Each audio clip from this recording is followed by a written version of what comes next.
Atención con el doctor Álvaro Jiménez, psicólogo y doctor en Sociología, Universidad de París. Actualmente es académico de la Facultad de Psicología y Humanidades de la Universidad San Sebastián e investigador del Núcleo Milenio IMAI y del Instituto Milenio MIDAP, quien dictará la charla magistral titulada Duelo por suicidio y postvención. Recibimos al doctor Álvaro Jiménez con un fuerte aplauso.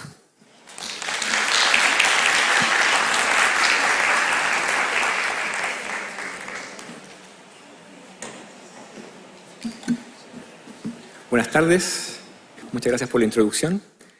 Quiero partir agradeciendo a la Universidad de la Frontera, a OPA y en particular a Tamara Otzen por la invitación y a la Red de Apoyo Socioemocional por esta instancia que, como ya me imagino que se ha dicho varias veces acá, es un día importante para hacerlo, ¿no? El Día Mundial de la Prevención del Suicidio. Y con esta actividad también esperamos que sea no solo de la prevención, sino que también de la postvención. Porque uno de los mensajes claves que quiero transmitir con esta presentación es que la postvención es también una forma muy relevante de prevención.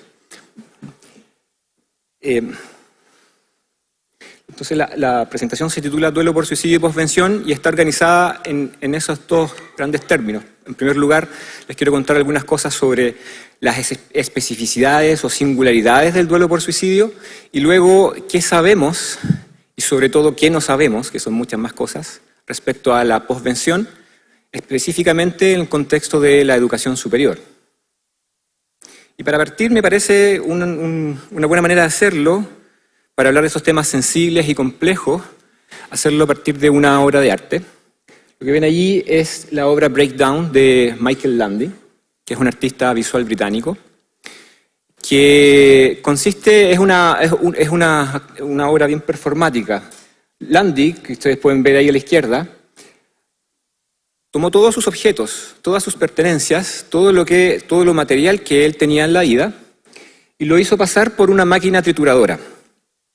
Es decir, todos los objetos, pueden ver ahí incluso su auto, lo metió a esta máquina trituradora de su vida y lo que obtuvo finalmente simplemente son un conjunto de añicos, de astillas.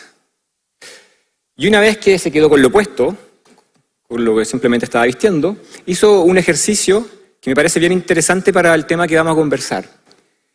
Y es comenzar a reflexionar respecto a cada uno de esos objetos. ¿Cuándo los adquirió? ¿Cómo? ¿Quién se los regaló? ¿Cuántas veces lo usó? ¿Qué representaba para él? ¿Qué tipo de vínculo tenía con ese objeto en particular?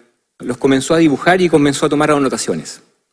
Me parece que ese ejercicio de reflexividad, de pensar respecto a los objetos perdidos, y en particular, qué hemos perdido de nosotros mismos con esos objetos, es el tipo de trabajo en el cual se enfrentan todas las personas que están en un periodo de duelo, que es un tipo de trabajo aún más difícil de realizar cuando se enfrentan a un duelo por suicidio.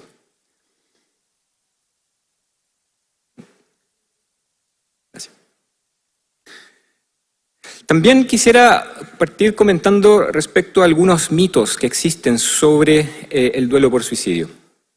Así como existen muchos mitos en torno al suicidio en general, ¿no? Que algunos de ellos se han comentado, me imagino. Hay muchos mitos también respecto al tipo de experiencia que consiste el duelo por suicidio, cómo debiera vivirlo la gente, cuáles deben ser las formas de reaccionar. Muchos de estos mitos es necesario desactivarlos porque no contribuyen, más bien entorpecen el proceso de elaboración del duelo de la pérdida. Uno de ellos, por ejemplo, muy común es que uno o una sobreviviente necesita estar solo. Por sobreviviente nos referimos a alguien que ha estado expuesto, una persona que ha estado expuesta a una muerte por suicidio. Se ha fallecido un familiar, un ser querido, un amigo, una amiga, una pareja, ¿no? Que es necesario dejarlo solo. O más bien todo lo contrario, hay que hacer todo lo posible para que la persona supere rápidamente ese estado de duelo, como acelerar el proceso de duelo. O, bueno, que también está acompañado y que impide muchas veces que estas personas reciban el acompañamiento adecuado. El mito respecto a hablar del suicidio o hablar del suicidio de una persona en particular con los sobrevivientes puede complicar las cosas. Y eso se traduce muchas veces en que viven bastante solos o solas el proceso de duelo los y las sobrevivientes de muertes por suicidio. Las personas no quieren hablar sobre esto, ¿sí? o el mito del que el tiempo por sí solo curará el dolor, o el mito muy relevante, sobre todo en los y las sobrevivientes, es yo podría haberlo evitado. Muchos de estos mitos los pueden encontrar descritos de una manera muy nítida en el libro de Leila Guerriero, escritora argentina, Los suicidas del fin del mundo, en donde ella narra una crónica maravillosa, literariamente hablando, narra la experiencia de un pueblo de la Patagonia Argentina en donde hubo un enjambre suicida, muchos suicidas en muy poco tiempo, y aparecían muchos de estos mitos expresados en la gente que vivía en ese lugar. Y en el caso particular de la posvención y el duelo por suicidio en contexto universitario, es importante, sabemos que durante los últimos años, sobre todo a partir de probablemente el año 2018 en adelante, y esto se acentuó durante la pandemia, la salud mental se ha transformado en uno de los principales objetos de debate al interior de las comunidades universitarias. En particular es un tema que han levantado los y las estudiantes, los movimientos estudiantiles, ¿no? Y parte de esto también tiene que ver con el problema de los intentos de suicidio, el riesgo suicida y los suicidios.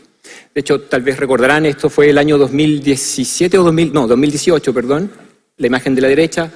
Fue una movilización que hubo en la Facultad de Arquitectura y Urbanismo de la Universidad de Chile, que fue muy mediática y que es como un hito relevante del inicio de todo el conjunto de movilizaciones estudiantiles en torno a la salud mental antes de la pandemia, ¿no?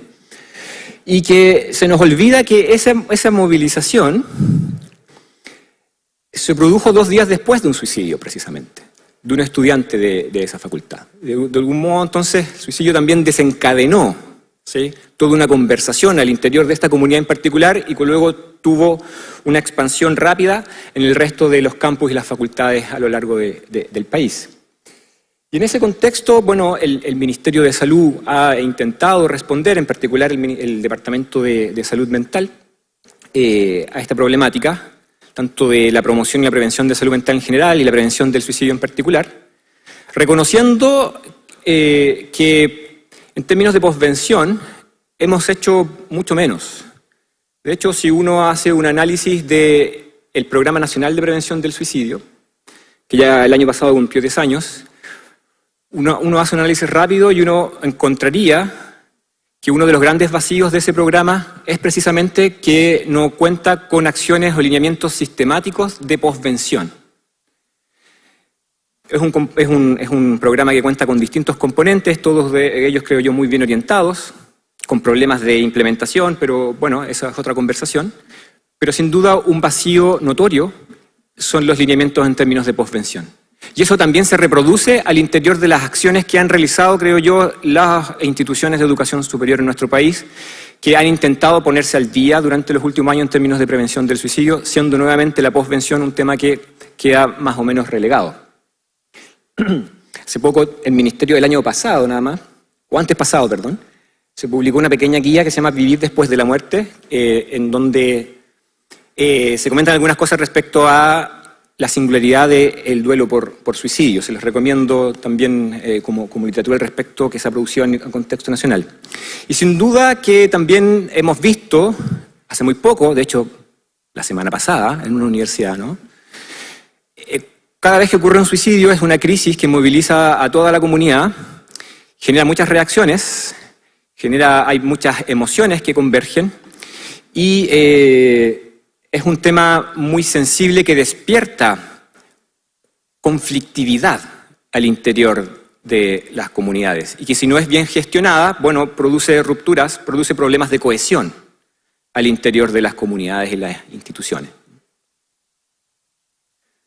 Hace un par de meses, el Ministerio de Salud, junto con distintas instituciones y centros de investigación en salud mental, publicó unas recomendaciones para la salud mental en la educación superior. Y me parece interesante rescatar esto, y es que se hizo un catastro en distintas instituciones a lo largo del país. Me imagino que la UFRO también participó en este catastro, en donde se les preguntaba respecto a si la institución contaba con algún registro de ideación suicida, intento de suicidio o suicidio de los estudiantes durante la permanencia de la institución, y un 44% tenía algún tipo de registro y más de la mitad no tenía ningún tipo de registro. Ahora, creo que lo más interesante de este gráfico es lo que no se muestra, y es que gran parte de esos registros se comenzaron a tomar durante la pandemia, en realidad. O sea, tenían muy poco tiempo. Entonces, si uno hacía la misma pregunta antes de la pandemia, prácticamente encontraba que las universidades no tenían un sistema de registro de riesgo suicida en general, o de suicidalidad entre sus estudiantes. Lo que les quiero comentar, en particular, en lo que queda de presentación, tiene que ver con un trabajo que estamos realizando con distintos colegas de distintas universidades, que se enmarca en un proyecto FONIS, que consiste en desarrollar y evaluar tanto una guía de recomendaciones para la posvención con familias, con comunidades, personas expuestas a una muerte por suicidio, y un programa de formación en competencias para profesionales de salud, específicamente para profesionales de la atención primaria, que es donde creemos donde existe mucho más unas brechas que resolver, y que es un proyecto que estamos desarrollando actualmente y que comenzó con un diagnóstico inicial respecto a cuáles son las singularidades de verse expuesto a una muerte por suicidio. Y una primera cuestión que sin duda todos de algún modo hemos tenido alguna experiencia en relación a esto, sabemos que un suicidio inaugura un momento de alta sensibilidad, ¿no?, en las personas, en las comunidades, ¿sí?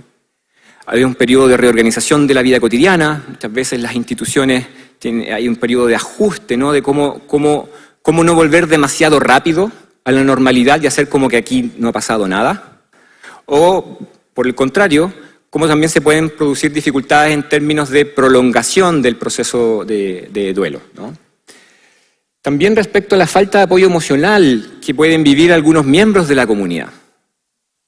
El hecho de que no se hable acerca de lo ocurrido, de que no hayan espacios para canalizar nuestras emociones, para compartir nuestras experiencias con otros que están viviendo, también se vieron expuestos al suicidio y pueden estar viviendo situaciones similares, ¿no?, de compartir, de socializar nuestra experiencia, ¿no?, y cómo eso puede producir sentimientos de abandono en las personas. Y también, y esto es algo que me ha tocado en particular ver cuando he trabajado con instituciones donde ha ocurrido recientemente un suicidio, cómo una muerte por suicidio puede reactivar antiguas pérdidas. Esto hace el duelo por suicidio también bastante complejo, porque todo duelo no es solo un duelo por alguien que se ha perdido, alguien que ha muerto en particular. Los procesos de duelo y de elaboración del duelo lo son también de todas aquellas personas que hemos perdido anteriormente. Y lo que hemos observado es que en algunas instituciones, algunas personas se producen, sobre todo en aquellas que tienen experiencias previas de exposición a suicidios, un encadenamiento de duelos. Y la complejidad de la situación que están viviendo en un momento actual tiene que ver, en algunas oportunidades, con las dificultades de elaboración de pérdidas anteriores, como por ejemplo lo que me tocó ver en un colegio donde una profesora estaba muy afectada por el suicidio de un estudiante de octavo básico, pero ella me decía que sobre todo más que en ese estudiante había pensado en un estudiante que se había suicidado 10 años antes, que había sido su alumno y del cual nunca se habló, y la institución siguió funcionando como si no hubiera pasado nada. Entonces, la nueva pérdida fue una oportunidad para ella para elaborar esa antigua pérdida. Y que abre necesariamente también una pregunta, que es la pregunta a la cual nos enfrentamos todos quienes vivimos algún proceso de duelo, como en el ejercicio de Michael Landy, ¿no? Y es, ¿qué hemos perdido de nosotros mismos con la pérdida del otro? ¿Sí?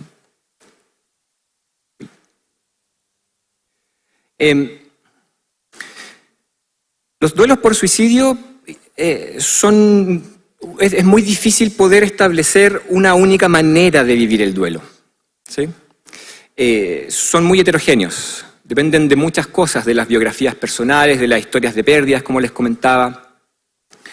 Es importante también tener presente de que la experiencia de estar expuesto a un suicidio es mucho más común de lo que pensamos.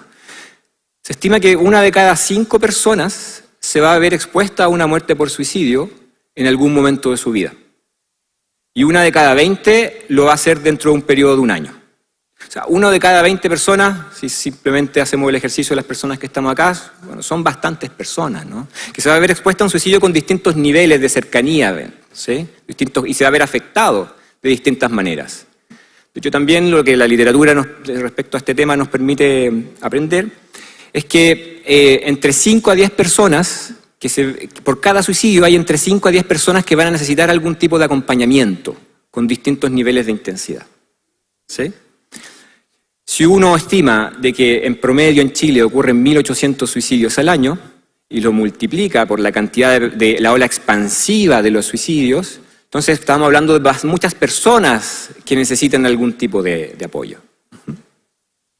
Ahora, el duelo por suicidio es diferente a otros tipos de duelo porque el suicidio no es una muerte cualquiera, ¿no? Es una muerte repentina. Sí, bueno, un accidente también podría ser una muerte repentina, ¿no? Pero bueno, es una muerte repentina, inesperada, pero que es violenta. Que es una persona que ha decidido quitarse la vida. Y además que está socialmente sancionada. Sobre todo en sociedades como las nuestras de tradición cristiana, ¿no? En donde hasta hace no muy poco, de hecho, el suicidio era considerado un crimen, que era un resabio cultural del suicidio considerado como un pecado. Entonces, como es socialmente sancionada, es violenta y es repentina, tiene ciertas características que lo hacen distinto, ¿no? A esta muerte, a otras formas de muerte y otras formas de duelo. Además, es un tipo de pérdida a partir de la cual los y las sobrevivientes se sienten interpelados e interpeladas. Porque se instala una pregunta: ¿por qué lo habrá hecho? ¿Sí? Se instala también una pregunta respecto a la propia responsabilidad de la muerte del otro, que no está presente en otras formas de pérdida, en otras formas de muerte. Algunas reacciones que podemos encontrar iniciales frente a una muerte por suicidio son, en primer lugar, choque o bloqueo emocional, o incluso en algunas personas esto es muy nítido en términos de negación. Esto es un sueño, esto no está pasando. ¿Sí? Sobre todo en los primeros días, en las primeras horas, los primeros días, ¿no? Esto no puede ser real. O también una otra forma de negación, que es bajo la forma de omnipotencia, ¿no? Yo podría haberlo evitado. Ese tipo de reacciones también son muy comunes, ¿no? O también puede despertar distintos tipos de emociones, como abandono, rabia, culpa que está acompañada por los autorreproches, ¿sí? ¿Por qué no me di cuenta? ¿Por qué no hablé ese día cuando me llamó por teléfono? ¿Cómo no pude ver los signos, las señales de alerta, ¿no? O rabia en el sentido de ¿por qué nos has hecho esto? Que puede ser una manera en cómo algunas familias pueden reaccionar a un suicidio. O algunas comunidades. A mí me ha tocado ver, por ejemplo, en escuelas, en particular el suicidio de un estudiante en el contexto de el mismo día en que era la graduación del curso, que eso fue vivido como una agresión. ¿Por qué nos hiciste esto? ¿Por qué nos cagaste nuestro día? ¿No? Y ese tipo de reacciones, que son completamente normales, ¿no? Como cualquier tipo de reacción emocional, son mucho más difíciles de canalizar, son mucho más difíciles de expresar, como voy a comentar a continuación. También hay mucha ambivalencia y aparecen estas formas de calificar a la persona entre ha sido muy valiente o ha sido un cobarde. Nada de eso ayuda al proceso en el proceso de duelo. También hay, para los sobrevivientes más cercanos, en particular a las familias, vergüenza, que está asociada a la experiencia de estigma. El estigma del suicidio acompaña a los y las sobrevivientes durante mucho tiempo, específicamente a las familias, ¿no? El miedo, la hipervigilancia, en particular, por ejemplo, de padres a quienes se le han suicidado algunos hijos, el temor a que otros hijos puedan intentar suicidarse, ¿no? Y la búsqueda constante de una explicación, porque el suicidio instala un enigma, una incógnita. Y gran parte del proceso de elaboración de esa pérdida consistiría, diría yo, en darse cuenta de que finalmente uno nunca va a encontrar la respuesta a esa pregunta. Y que uno tiene que aprender a convivir con ese enigma. Que es una pregunta sin solución. ¿Sí? ¿Por qué lo hizo? Acá una manera más sistemática de ver estas emociones: culpa, relacionada por los porqués, y si yo hubiera hecho esto, y si hubiera hecho esto otro, ¿no? La rabia, que es mucho más difícil de reconocer porque culturalmente está también socialmente sancionado que alguien manifieste rabia contra alguien que ha muerto. Entonces no nos permitimos expresar esa rabia, lo que dificulta el proceso de elaboración del duelo. Y en los casos de los profesionales de la salud, que son un grupo que está particularmente expuesto a muertes por suicidio, un grupo de mayor riesgo, se les suicidan sus pacientes, se les suicidan sus colegas, los profesionales de la salud tienen una tasa de suicidio mayor a la población general. Produce también un quiebre, ¿sí? Y una crisis al interior de los equipos que se puede experimentar como fracaso, como sentimientos de frustración, como una forma de duelo sin derecho, en el sentido de que si era mi paciente, yo no tengo derecho a estar en duelo, ¿no? Yo no era un familiar, no era un amigo, pero sin embargo nos afecta, ¿no? Y eso va erosionando la autoconfianza y el sentimiento de competencia profesional, e incluso se puede traducir en que los y las profesionales de la salud comiencen a evitar trabajar con personas que presenten riesgo suicida después de estar expuestos a una muerte por suicidio.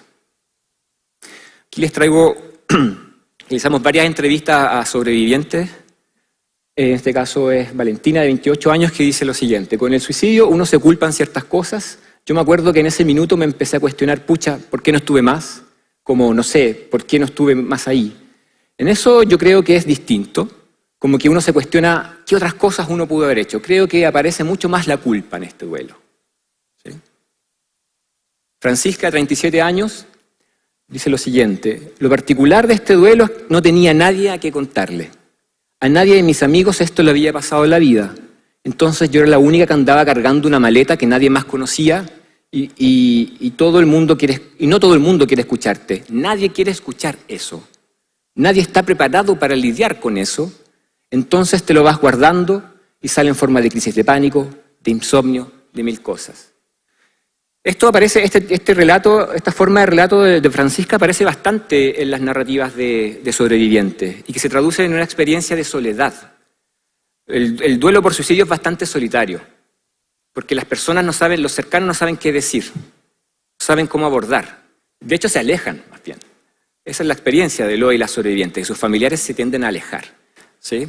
Por la incomodidad que produce el tema que está ahí instalado al interior de la familia, ¿no? Y nadie quiere escucharte, nadie está preparado para hablar de esto, y tampoco Loa y las sobrevivientes se sienten con la libertad de plantear estos temas a cualquier persona, ¿no? Entonces es una experiencia bien solitaria. Y como les decía al principio, entonces, también lo que hemos aprendido, y esto, bueno, en realidad en psicología y psiquiatría se conoce hace bastante tiempo, ¿no? El duelo no es un estado. El duelo es un proceso, primera cuestión, ¿sí? Y que no implica una posición de pasividad, sino que necesita de la acción, una capacidad de agencia de las personas. Es lo que podríamos decir, rescatando el término de Freud, de más de 100 años, una forma de trabajo del duelo. Sin esa posición activa, es muy difícil poder elaborar el duelo. ¿Sí? O sea, no se supera una pérdida, y en particular una pérdida por suicidio, sin trabajo, como decía Freud, ¿no? Ahora, distintos modelos del duelo contemporáneos intentan recoger esta idea, ¿no? Por ejemplo, uno de los más utilizados en la psicología del duelo es el de William Gurdon, las tareas del duelo, que consiste en pensar al duelo como un proceso de adaptación a la pérdida, una respuesta adaptativa, ¿no? frente a esta experiencia, lo que ya es interesante porque no lo patologiza, pero que sin embargo ofrece un modelo en distintas etapas. Y hay cierta normatividad en esas etapas en el sentido de que son fases de las que se esperaría por las que pasara toda persona en un proceso de duelo. Y algo que hemos descubierto, algo que hemos aprendido de las distintas experiencias de sobrevivientes por suicidio, es que modelos como estos, modelos de fases, modelos por etapa, pueden ser muy útiles para quienes trabajamos clínicamente con estas personas, pero no ayuda mucho a las personas, incluso puede ser contraproducente, porque se instala como un modelo sobre el cual comparo mi propia experiencia y me comienzo a cuestionar. Yo ya debería haber pasado hace tiempo por esta etapa, debería haberla superado y estar en esta otra, ¿no? De hecho, es producto de este tipo de experiencia y al contrastarse con este tipo de discurso, que muchas veces lo y las profesionales de la salud y la salud mental reproducimos, sin ser muy conscientes de sus efectos, por la que en algunas ocasiones lo y las sobrevivientes prefieren hablar sobre estos temas con otros sobrevivientes y no con profesionales de la salud. Y encuentran eso, por ejemplo, en espacios de grupos de ayuda mutua, ¿sí? Donde se validan esas distintas experiencias y esas heterogeneidades, ¿no? cada proceso del duelo singular.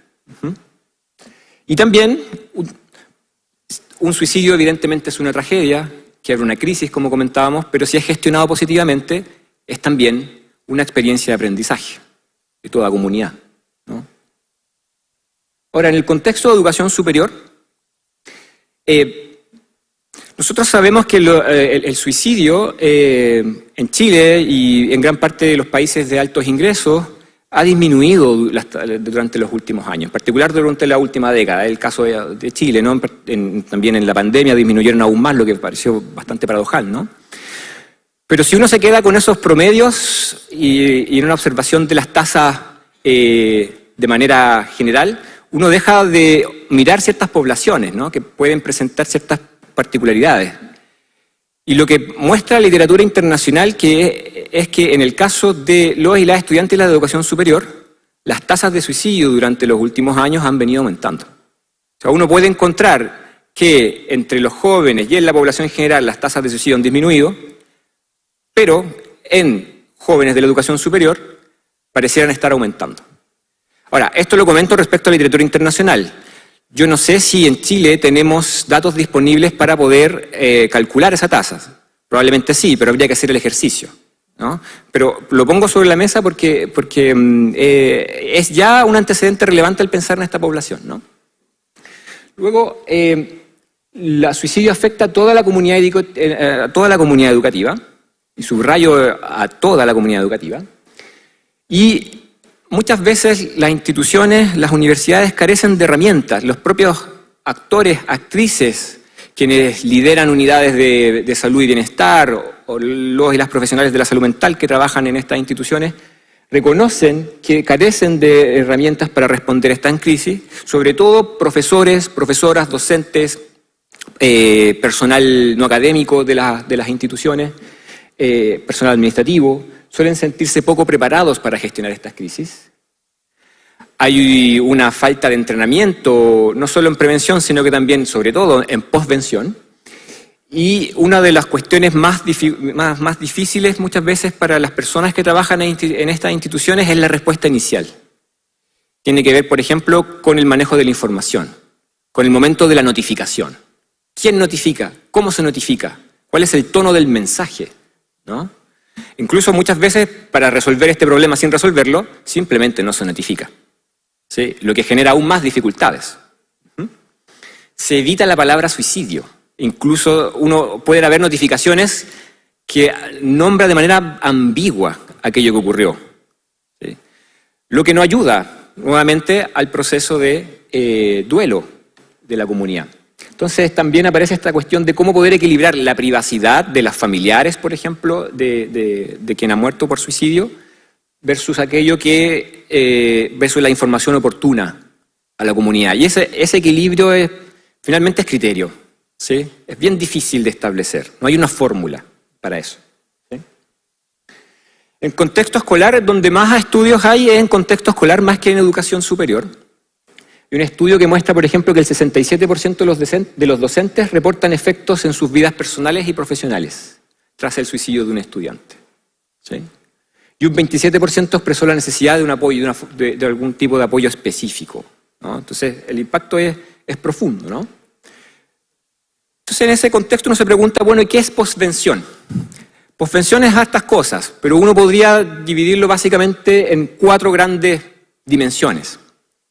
La primera es identificar necesidades y ayudar a comprender el impacto del evento, como el ejercicio de Michael Landy, ¿no? ¿Qué es lo que hemos perdido?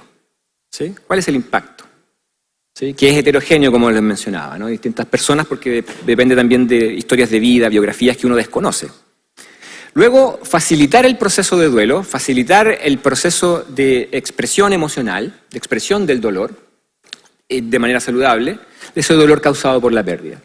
En tercer lugar, facilitar la recuperación y la estabilización de la cotidianidad del contexto institucional, evitando institucionalizar el duelo. Y esto es particularmente difícil, sobre todo cuando hay intentos de conmemorativos, cuando hay aniversarios de la muerte, sobre todo también hay dificultades muchas veces en la institución respecto a resolver la pregunta de si hacemos o no hacemos alguna actividad conmemorativa o hacemos o no hacemos algún ritual funerario al interior de la institución, ¿sí? Esto a veces es más fácil para las instituciones confesionales, por ejemplo, ¿sí? Porque ahí hay un relato institucional que permite enmarcar y darle sentido simbólicamente a esto, pero no necesariamente el caso de todas las instituciones, ¿no? Y finalmente, en cuarto lugar, identificar posibles casos de riesgo y reducir futuros comportamientos suicidas, porque sabemos que un momento donde aumenta el riesgo de nuevos comportamientos suicidas es precisamente después de un suicidio. En ese sentido queda claro, ¿no?, que la posvención es también una forma de prevención, de prevenir nuevos casos en un momento que es crítico. Y en contextos educativos y en educación superior, hay pocos estudios, pero los que existen nos muestran de que hay claramente una necesidad de las instituciones y las comunidades de un apoyo proactivo inmediatamente después del suicidio. ¿Sí? Aquí la cuestión de la oportunidad es muy relevante. Tal vez algo más relevante que algunas veces que la forma es el timing, el momento, ¿sí? Y es también relevante esto de lo proactivo, la posvención activa, porque sabemos que la mayoría de las personas no busca ayuda. Y alguna de las barreras tiene que ver con el estigma, que es muy importante también en los jóvenes, ¿no? Experiencias negativas previas con servicios de salud. Y en particular en la educación superior nosotros hemos visto que una barrera relevante para la búsqueda de ayuda, que es una barrera de tipo actitudinal, es pensar que puedo resolver el problema por mi propia cuenta. O, en segundo lugar, no sé a dónde ir, no sé dónde poder consultar, que son dos barreras que fácilmente se podrían resolver institucionalmente, ¿no? Además, otra cosa que se ha observado es que las instituciones de educación superior tienden a priorizar el bienestar estudiantil por sobre el bienestar de otros miembros de la comunidad. Y eso parece ser bien sensible para docentes, para personal administrativo, ¿no? Que, como veíamos, un suicidio abre un momento de conmoción que afecta a todos y todas. Sin embargo, muchas veces los esfuerzos se ven reconducidos por una cuestión más o menos natural, ¿no?, hacia los y las estudiantes. Pero olvidamos que el impacto es mayor, ¿sí? Se extiende. ¿Sí? Y si bien existen algunos lineamientos en algunas instituciones de educación superior, pero sobre todo en Norteamérica, Europa, no existen programas. Si ustedes me hicieran la pregunta, bueno, pero un programa de posvención para aplicarlo en contexto de educación superior, ¿cuál sería? Yo no tendría cómo responder a esa pregunta, porque no existen, o al menos yo lo desconozco. No existe hoy en día un programa que podríamos decir tiene evidencia, ha sido eficaz en reducir el riesgo suicida y tiene estos principios, como sí podríamos responder a esa pregunta en parte en el contexto escolar, por ejemplo, donde hay mucha más información, ¿sí? Para prevención, pero no así para postvención. Y además, de hecho, aquí presento una revisión sistemática de estudios sobre posvención en contextos de educación superior, universidades, y uno de los principales resultados de esa revisión sistemática es que no encontraron programas o intervenciones específicas para este contexto. Básicamente lo que hay en posvención en educación superior es diagnóstico, es cómo afecta la muerte por suicidio. Voy cerrando. ¿Qué tendría que tener un protocolo de posvención? Primero, activar rápidamente los recursos. ¿Sí? Esa cuestión es súper relevante, ¿no? O sea, anticipar, ¿no? Obviamente el protocolo siempre tiene que anticipar, ¿no? Definir claramente las responsabilidades, ¿sí? Ser claros para poder ser accesibles a distintos miembros de la comunidad con roles definidos. Ojalá que el equipo de respuesta sea heterogéneo y no sea simplemente el psicólogo o la psicóloga de la unidad de bienestar, no, heterogéneo, distintos roles, funciones de la institución participando allí, con planes de acción inmediatos y de mediano y largo plazo, ¿sí? Como por ejemplo para la cuestión de los aniversarios del suicidio. Establecer canales de comunicación internas y externas donde las personas pueden buscar ayuda. Incorporar aspectos culturales, aspectos religiosos, ¿no?, de diversidad de la comunidad, aspectos culturales. Por ejemplo, entiendo que Tomás Bader habló hoy, ¿no?, acerca de esto. Sobre todo en esta región es muy relevante, ¿no?, las formas de representarnos la muerte, de vivir la muerte y en particular el suicidio son muy distintas en distintos contextos, ¿no? Y planificar actualizaciones regulares. Y con esto ya termino. Vuelvo a Market Landing.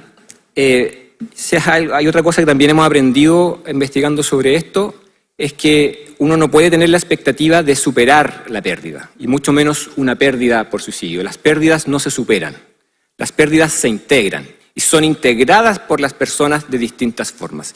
Me parece que ese es un principio rector que debiera organizar toda actividad de postvención. Tratar de generar acciones y estrategias que permitan a las personas, a las familias, a las comunidades integrar cada uno a su manera esa pérdida. Gracias.